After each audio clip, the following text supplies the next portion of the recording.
Grieving is a skill, and it's a skill that we need to learn. And it's something we can practice with greater or less success. Grieving well means the difference between integrating what's happened to you and finding a way to live with it, or being stuck in it, maybe for the rest of your life. And we know people who are in that place. It's hard, but it is possible. And with the right support, we can learn how to do this.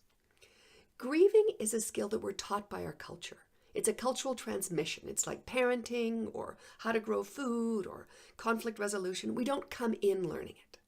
But Western culture does a particularly bad job of teaching us how to grieve because it's so averse to discomfort. And grief can be really uncomfortable. But lots of things can be uncomfortable.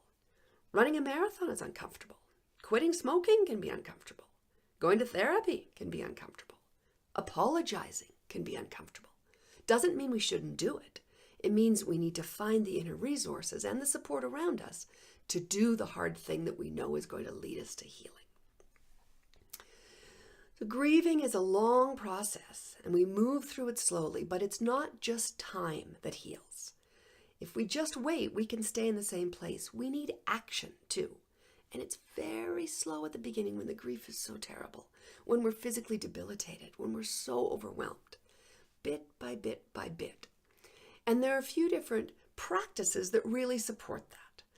The first is community, connecting with skilled practitioners who can help you grieve if you haven't been taught how to do it, connecting with community and with your friends and your family or a support group, because it's easier to hold a grief when we hold it with other people.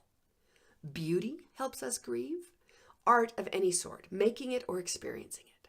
So music, poetry, written word, journaling, anything that speaks to our soul and helps us process and move this, because grief is a soul injury. Moving our bodies, caring for our bodies, eating well, exercising, yoga, swimming, massage, body work, all of that helps us through the process. And nature. Being in wild and green places, even just to sit there without even doing anything if that's all you can manage. Being with animals, with pets, they do something to connect us to our soul. So grieving takes action. Grief is our response to loss and sadness, just like eating is our response to hunger. When we're hungry, we do something and then we're not hungry anymore. So when we're experiencing loss and sadness, we need to do something slowly and with great tenderness at our own pace.